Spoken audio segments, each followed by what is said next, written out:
Bonsoir, merci de nous rejoindre sur TV Fil 78 pour une nouvelle édition du journal d'information locale en ce 10 février. Il sera notamment question de l'agglomération de Saint-Quentin. Elle doit se doter d'un contrat de développement territorial d'ici la fin de l'année, un document qui va définir les grands aménagements, notamment en matière de transport et de développement économique pour les 10 prochaines années. Dans chaque canton, le Front National sera bien présent dans les Yvelines. Les noms viennent d'être dévoilés à 6 semaines du premier tour des élections.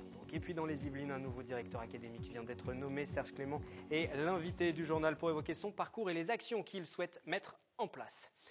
Le 8 mars prochain, il sera obligatoire pour tous les foyers de s'équiper d'un détecteur de fumée, ce qui permettrait d'éviter 50% des morts par asphyxie lors d'incendies. Une campagne explicative a été lancée par le préfet ce matin, campagne nationale qui prend une dimension particulière dans les Yvelines. Le département est en effet à l'origine de la loi. Pierre Morange, député de la 6e circonscription des Yvelines, a déposé le texte à l'Assemblée. L'homme politique s'est lancé dans ce combat suite au décès d'une jeune fille de 16 ans dans un incendie à Chavenay. C'était en 2002. On l'écoute. Madame Boussicot en fait habitait à Saint-Lon-la-Bretèche, mais sa fille avait passé une soirée avec des amis, en effet à Chavenay, et elle m'a raconté cette histoire terrible, larmes aux yeux, avec une dignité, une émotion qui prenait à la gorge véritablement. Et pour le médecin, le maire d'un village, le père de famille, le parlementaire, ayant quelques lueurs en matière de protection sanitaire et sociale, et bien évidemment, je lui ai proposé que nous nous battions ensemble afin que de cette souffrance, nous puissions la mettre au service de tous. Chaque année, les incendies tuent entre 1 et 6 personnes dans le département. Élections cantonales, départementales, le Front National qui se lance aussi dans la bataille. La formation de Marine Le Pen sera présente dans les 21 cantons que compte le département des Yvelines. Les listes composées d'un binôme homme-femme viennent d'être déposées en préfecture. Catherine Zulato. Le Front National est le premier parti de France dans l'ensemble de la France. Maintenant, ce que nous voudrions, c'est transformer l'essai et faire en sorte que le Front National soit aussi le premier parti des Yvelines. Et pour ce faire, le parti de Marine Le Pen a mobilisé pour ces départementales ses candidats élus. Les plus emblématiques tels que le maire de Mantes-la-Ville, Cyril Naute, le seul maire FN d'Île-de-France qui tentera de faire barrage à Pierre Bédier, mais également des conseillers municipaux.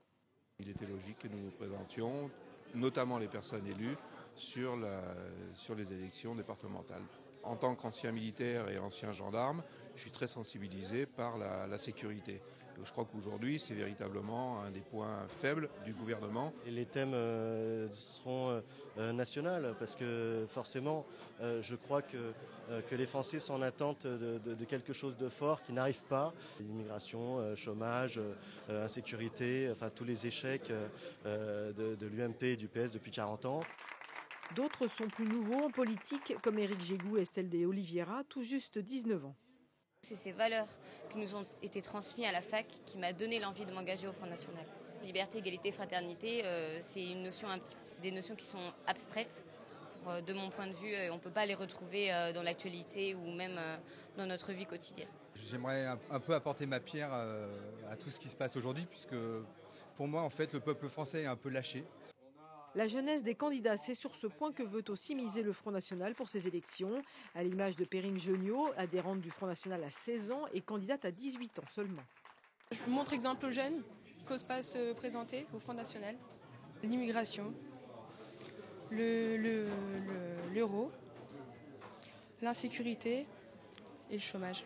Je pense très sincèrement que le Front National est la seule alternative possible, non seulement au niveau national, mais aussi au niveau local. Et surtout des problèmes déjà de travail, donc problèmes de précarité dans le travail, problèmes de chômage, problèmes de logement. La sécurité, un thème récurrent pour les candidats. Moi, je suis commerçante, j'ai 46 ans et je vois énormément de misère autour de moi. Les clients qui se plaignent de tout, de l'insécurité. Beaucoup de l'euro aussi, beaucoup commencent à étouffer. Je m'engage un petit peu plus parce que je voudrais quand même que les choses bougent un peu parce que bon, je ne me reconnais plus tellement Moi j'ai 62 ans et je ne reconnais plus du tout la France. En 2011, lors des dernières cantonales, le Front National avait présenté des candidats dans chacun des cantons renouvelables. On reste dans la politique et Henri Pailleux qui quitte la mairie de Coignères. Ce sera soit en mars ou en avril. La date n'a pas encore été clairement fixée. Une démission assez surprenante. 1 an après les municipales, nous avons rencontré Henri Pailleux alors qu'il dédicaçait son ouvrage « La force de la conviction ». C'est à la maison du voisinage, donc dans sa commune. L'occasion aussi de demander aux habitants de Coignères comment ils réagissaient. La force de la conviction, c'est le nom du livre qu'Henri Pailleux vient de publier. Le maire de Coignères est un homme de caractère et il l'a prouvé en annonçant son départ surprise de la mairie. Dans son ouvrage, le maire de Coignères raconte toute sa vie depuis l'âge de 2 ans, car, dit-il, il a une mémoire d'éléphant et une carrière riche et diverse. J'ai travaillé dans le nucléaire, j'étais enseignant-chercheur à l'université, j'enseignais les mathématiques et la physique. Je suis un montagnard de haut vol parce que j'ai fait avec Lionel Terré et Gaston Rebuffa, j'ai fait tous les sommets des Alpes, à plusieurs reprises d'ailleurs. L'armée pour moi a été des vacances absolument fabuleuses où j'ai passé 16 mois merveilleux. Je me suis engagé en 1958 en politique dès le retour du général de Gaulle. D'ailleurs je suis gaulliste, mais je suis également bonapartiste.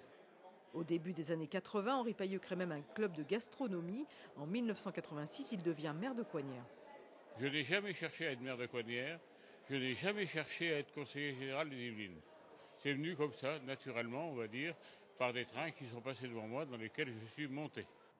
Son départ de la mairie, cela devait se faire à mi-mandat. Finalement, ce sera plus tôt que prévu. L'intercommunalité avec l'intégration de Coignères à 50 ans en Yvelines et le projet d'A12, rayé du schéma directeur de la région Île-de-France, ont fini par le convaincre de quitter son poste. Dans le monde tel qu'il évolue et la France telle qu'elle évolue, je suis désolé de le dire, il n'y a plus d'éthique, il n'y a plus de morale, il n'y a que l'intérêt particulier qui prend le pas sur l'intérêt général, et ça pour moi c'est absolument insupportable.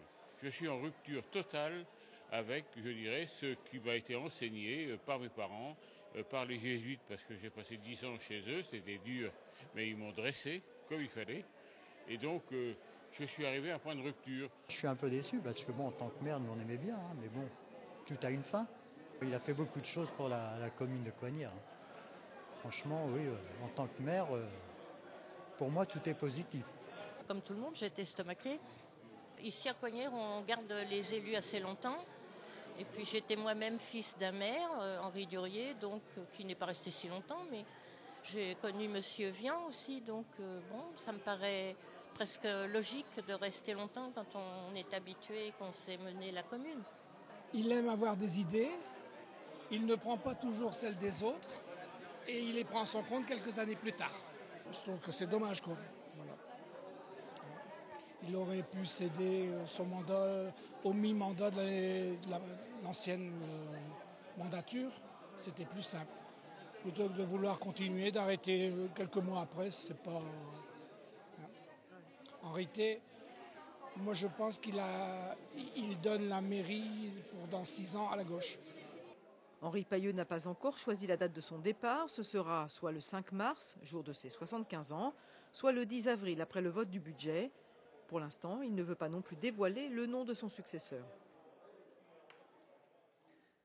Une réunion publique pour présenter le contrat de développement territorial Paris-Saclay était organisée ce lundi soir. Dans les Yvelines, le dossier concerne Versailles, Grand Parc, Vélizy, Villacoublay et Saint-Quentin. En Yvelines, l'enquête publique est ouverte en mairie jusqu'au 27 février. Tous les détails avec Mickaël Elmidoro et Patrick Jacques de Dixmude. Définir les grands contours de la zone Paris-Saclay sur les 15 prochaines années, c'est l'objectif du contrat de développement territorial présenté ce lundi soir. Le dossier vise à établir une ligne directrice sur l'urbanisme, l'économie et les moyens de transport entre les communautés d'agglomération de Versailles-Grand Parc, Vélizy, Saint-Quentin-en-Yvelines, mais également avec la commune de Bièvre, un bassin de vie qui comprend 18 communes. Il y a beaucoup de projets en réalité, il y a des projets nouveaux comme le quartier Louise Michel à Trappes, le quartier de Satori. On a rassemblé un peu l'ensemble des projets pour les mettre dans une perspective cohérente. Et puis il y a un certain nombre aussi de projets d'infrastructure qui vont améliorer la circulation. Il y a à terme l'arrivée du métro de la ligne 18. Dans la salle, une centaine de curieux s'est déplacée pour cette enquête publique. Objectif pour les habitants, comprendre et apporter un œil critique sur ce projet. C'est quand même assez complexe, donc on vient chercher à la source ces informations. Aujourd'hui, le but, c'est que tout le grand public vienne aussi si vous voulez, bien sûr, les présidents des associations qui représentent beaucoup d'adhérents, etc., mais que tous les citoyens qui s'intéressent un petit peu à la vie locale, à la vie de leur département aussi, viennent s'exprimer, écouter la présentation, parce qu'un CDT, c'est pas facile à comprendre. Le contrat de développement territorial de Paris-Saclay, Versailles-Grand Parc, Saint-Quentin-en-Yvelines et Vélizy-Villacoublay est téléchargeable sur le site internet de la préfecture. Les habitants de l'agglomération peuvent venir consulter le dossier d'enquête publique dans les mairies jusqu'au 27 février. Ils sont également invités à déposer leur avis.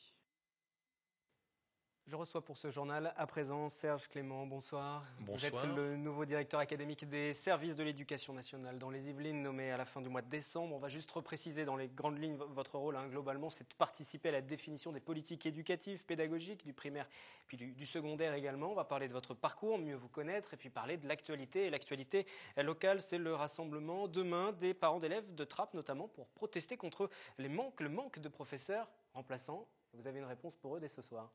On a déjà une réponse puisque je suis sollicité depuis maintenant quelques jours par les parents d'élèves des écoles primaires de Trappes. Nous sommes fortement mobilisés de manière à répondre à leur juste demande, bien entendu, puisque chacun veut que ses enfants soient non seulement accueillis, mais que les enseignements soient donnés. Alors on a une tension extrêmement forte qu'il nous faut assumer. On sait très bien que les périodes actuelles sont toujours extrêmement tendues, que ce soit du mois de décembre jusqu'au mois d'avril. Voilà. Et là, actuellement, on a effectivement une difficulté objective. Nous avons remobilisé des enseignants pour le premier degré de manière à assurer les remplacements qui sont dus, quitte à prendre, il faut bien le dire, avec regret, sur notre capacité de remplacement des professeurs qui partent en formation. Donc ce travail-là nous oblige, au-delà de cette situation, à repenser l'ensemble du dispositif sur le département, de manière à voir où se condensent, j'allais dire, davantage les absences d'enseignants, et de façon à mieux réorganiser, mieux rééquilibrer notre potentiel de remplacement. C'est un travail qui se fera d'ailleurs en pleine concertation avec le représentant des personnels et de façon beaucoup plus fine pour la rentrée prochaine. Ce manque de professeurs remplaçants, c'est propre à Trappes ou à l'ensemble du département des Alors on est Yvelines? en train d'identifier aujourd'hui les circonscriptions, puisque vous savez que pour le premier degré on parle de circonscriptions, les secteurs où on est régulièrement plus tendu et qui montreraient qu'il y a un déséquilibre de notre force de remplacement entre ces circonscriptions. Et l'objectif, c'est à la fois de recapitaliser, c'est-à-dire de probablement, dans le cadre de la préparation de la rentrée prochaine, amener davantage de professeurs à exercer cette fonction, mais en même temps de rééquilibrer notre potentiel de remplacement, encore une fois, sur le territoire yvelinois.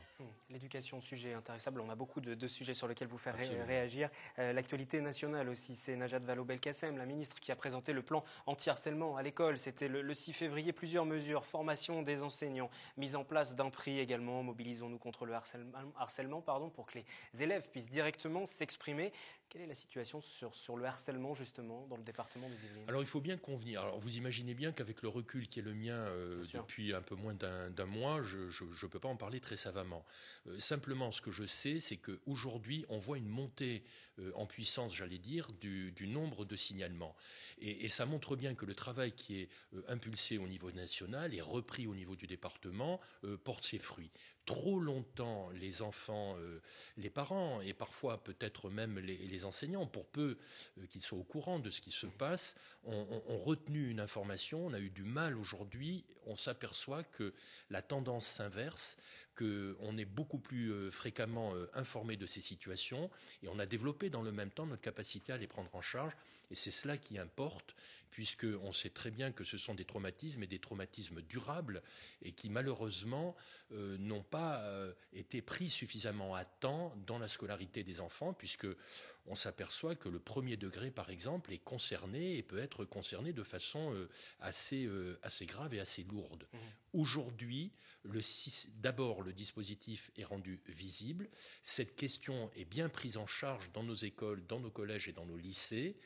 Et nous avons une capacité, encore une fois, répondre, que ce soit avec des spécialistes de cette question-là, voire avec d'autres professionnels, le cas échéant d'ailleurs de la justice, du social, de façon à bien sécuriser les parcours des jeunes qui sont victimes, mais aussi à prendre en charge les auteurs qui parfois ont même des problématiques personnelles tout aussi lourdes. Donc la mise en place du plan qui a été lancé par la ministre, ça va s'échelonner sur cette année, sur la prochaine rentrée scolaire encore Ça va s'échelonner, on ne part pas de rien puisqu'il y avait déjà des systèmes d'alerte, un numéro vert qui est utilisé et puis encore une fois des compétences qui sont mobilisées au sein des inspections académiques. C'est le cas à Guyancourt avec une assistante sociale et une équipe qui sont en capacité de répondre d'abord à la demande que peuvent formuler les chefs d'établissement et les directeurs d'école à des situations complexes pour aider à les dénouer, mais surtout à prendre en charge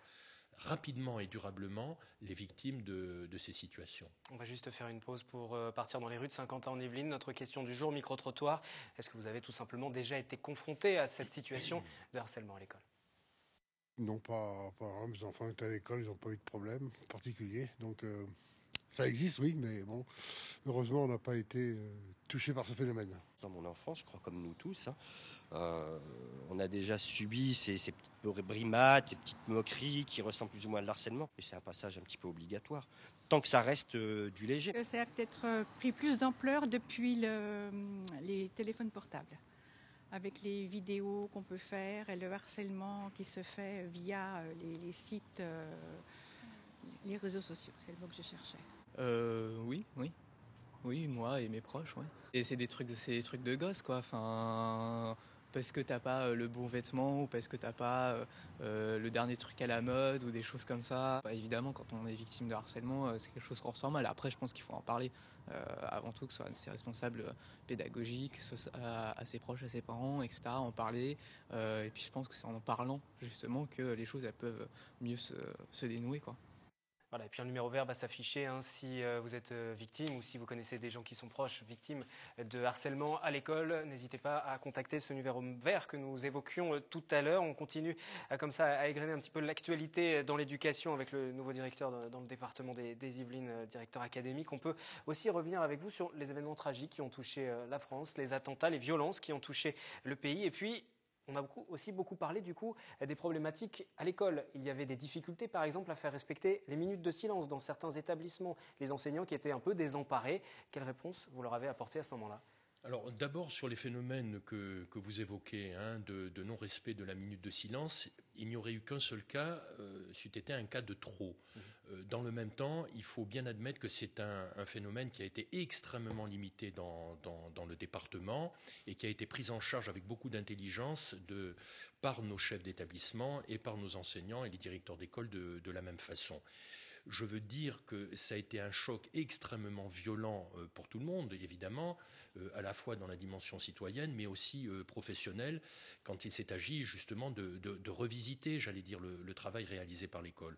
Moi, je veux redire ici tout le soutien qui est le mien aux équipes pédagogiques et à l'encadrement éducatif de nos écoles et de nos établissements scolaires. Le travail qui est fait sur le respect des valeurs de la République, sur le vivre ensemble, est fait, est engagé et réalisé au quotidien. Bien entendu que ça n'est pas satisfaisant, bien entendu que des événements de ce type nous interrogent et nous obligent à être meilleurs encore. Et c'est cette mobilisation qui est aujourd'hui portée au niveau national par Madame la Ministre et que nous reprenons bien entendu au niveau départemental. C'est-à-dire qu'il y a des moyens supplémentaires qui ont été donnés d'ores et déjà Ces moyens supplémentaires vont prendre la forme déjà, j'allais dire, d'une affirmation plus importante sur ce fameux respect des valeurs de la République, comment les porter, comment aider, comment équiper intellectuellement les enseignants face à des défis qui bougent aujourd'hui. Comment mieux prendre en compte les risques, par exemple, du numérique. Et ça, cette question de la formation appelle un plan de développement qui sera porté par 1000 formateurs que nous allons former au niveau national. Nous retrouverons bien évidemment des déclinaisons départementales. Nous allons promouvoir l'enseignement moral et civique avec une révision des programmes qui est actuellement en cours, qui sera le fil directeur finalement du travail que nous nous aurons à réaliser au niveau de chacune des classes. Mais ce que j'ai voulu au niveau du département, avec le procureur et le préfet, c'est avoir une réflexion avec l'ensemble de l'encadrement pour voir comment mieux répondre justement à ces situations pour lesquelles, il faut l'admettre, certaines de nos équipes ont été démunies. Et il faut qu'on soit en capacité de mieux les accompagner, de mieux les aider.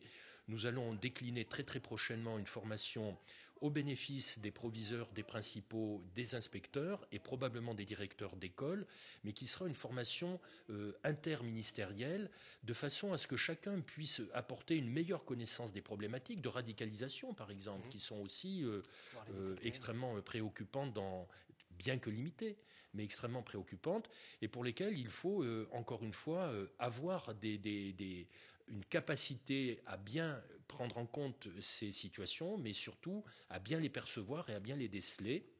Sur la question du vivre ensemble, nous aurons à approfondir, à accentuer le travail que nous faisons aujourd'hui et surtout, vous le dites vous-même, à mieux consolider l'aide que nous apportons aux enseignants de manière à ce qu'ils ne se sentent pas, encore une fois, dans le défi et dans une tension qui est déjà importante dans certains secteurs. Ça vous laisse une marge de manœuvre, même au-delà des événements tragiques qui ont touché la France, au-delà des problématiques nationales. À votre poste, dans le département des Yvelines, vous avez une marge de manœuvre. Bien entendu, la question... Pour impulser, quels sont vos projets, vos priorités, par exemple ? Sur ces questions-là, on peut... Alors, bien entendu, il y a des débats autour des territoires, par exemple, mais la question des équilibres territoriaux se pose parfaitement. Nous avons identifié avec le Conseil général un certain nombre de secteurs où la question de la mixité sociale se pose. Avec peut-être une réflexion, un travail sur la sectorisation, la répartition entre les écoles et les collèges. On aura à retravailler et probablement à amplifier ce travail-là.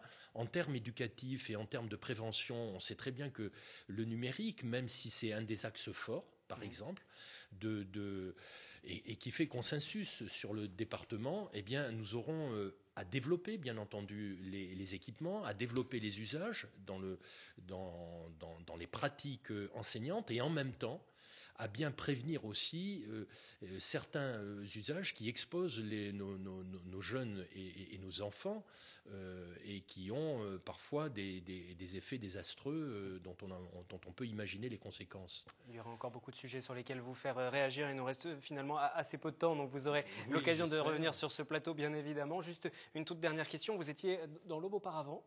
Alors je connais déjà l'Académie de Versailles pour avoir exercé comme adjoint dans les Hauts-de-Seine.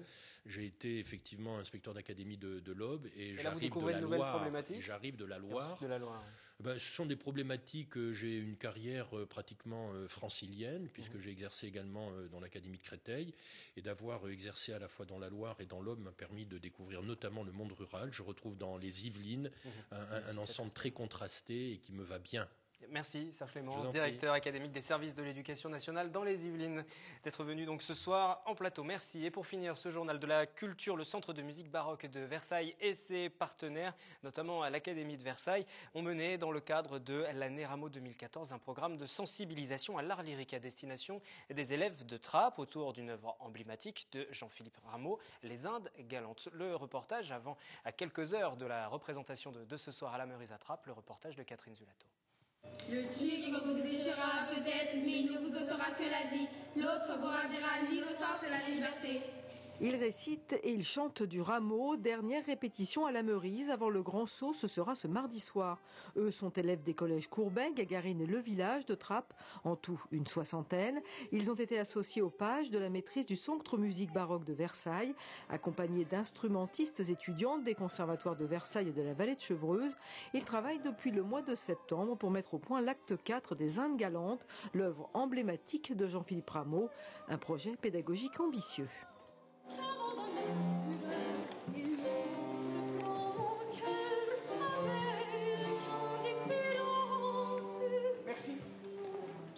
Réunir ces deux groupes de jeunes qui ne sont pas amenés à se rencontrer dans la vie de tous les jours, ils vont pas au collège en même endroit, c'est pas le même public. On a d'un côté des enfants qui sont habitués à la musique baroque, de l'autre pas du tout et qui pourraient tout de suite avoir une espèce de sentiment de révulsion. Peut-être, j'espère, faire naître un nouveau public. Les jeunes trappistes et le centre de musique baroque se sont retrouvés tous les vendredis ici à la Meurice pour répéter. Ils ont appris à chanter, danser, à déclamer. Alors à quelques heures de monter sur scène, une certaine fierté. On connaît de nouvelles personnes, on apprend des choses. C'est toujours utile, mais bon. Je pensais pas faire ça parce que j'étais pas censée être dans cette classe avant. Je suis arrivé, on m'a dit qu'il y avait un projet, j'étais pas triste, j'étais pas heureux, mais c'est toujours ça. Il y a des gens qui n'ont pas la chance de faire ça. Danser, construire un canot. Battre l'ennemi, construire une cabane. Vivre de peu, faire 100 lieues dans les forêts. Sans autre guide que le vent et le soleil. Sans autre Qu'est-ce que tu as dit ? Au début, ça a été un petit peu difficile à faire passer le projet parce que c'est dans une langue, c'est de l'ancien français, donc ils ne connaissent pas forcément les termes. Les mots sont aussi un petit peu compliqués et finalement se sont très vite accrochés parce que ce sont des mélodies qu'ils gardent très vite en tête et du coup dans la cour de récré, certains le chantent comme ils iraient chanter du Beyoncé ou autre chose. Ça crée quand même une sorte de cohésion parce qu'on passe beaucoup de temps ensemble. Finalement, tous les vendredis après-midi, on était ensemble à travailler. Enfin, moi, j'ai beaucoup discuté avec les élèves de tas de choses qui ne sont pas en lien avec le projet, mais ça m'a permis de les connaître mieux. Et comme je suis leur professeur principal, ça m'aide quand même pour les connaître et pour savoir comment ils réagissent. Ils me parlent plus facilement de leurs difficultés scolaires, on va dire. 2 restitutions publiques vont avoir lieu, l'une dès ce mardi soir à la Meurice et l'autre jeudi dans le prestigieux Opéra Royal de Versailles. C'est un travail en groupe, ça j'aime bien en fait. Enfin, il y a des musiciens, il y a des chanteurs pour nous, c'est de la chance en fait. Les sauvages ont des chansons.